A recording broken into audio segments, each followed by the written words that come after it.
دوسرا طریقہ جس سے آپ جنت میں گھر بنا سکتے ہیں، من سد فرجہ بنى اللہ لہ بیتا فی الجنہ،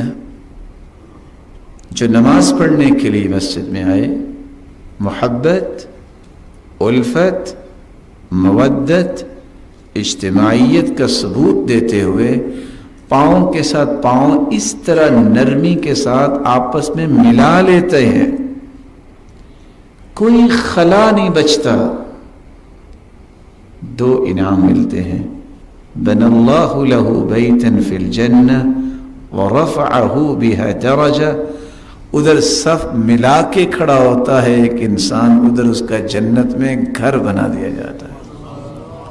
اور اس کے درجات کو بلند کر دیا جاتا ہے۔ میں حیران ہوں آج امت کے ان افراد پر جو بھول گئے، اتنی بڑی بات اللہ کے رسول نے کہہ دی کہ جنت میں گھر، اور پھر بھی کہتے ہیں کہ 4 انگلیوں کا فاصلہ ہونا چاہیے۔ اور آپ صلی اللہ علیہ وسلم کا یہ معجزہ تھا، آپ کی مبارک آنکھیں تھیں، آنکھوں سے دیکھتے تھے، لیکن آپ کے 2 مبارک کندھوں کے درمیان آپ کی کمر مبارک پہ مثل زر الحجلہ، کبوتری کے انڈے کی طرح ایک مہر نبوت تھی،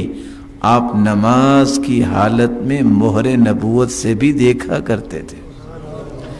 انی اراکم من وراء ظہری، میرے صحابہ میں تمہیں دیکھتا ہوں نماز میں، جب تمہارے پاؤں میں تھوڑا سا فاصلہ ہو جاتا ہے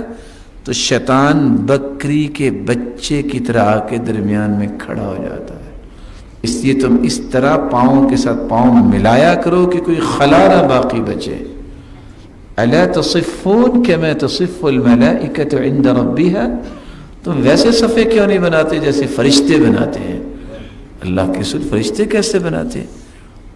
یتمون الصفوف الاول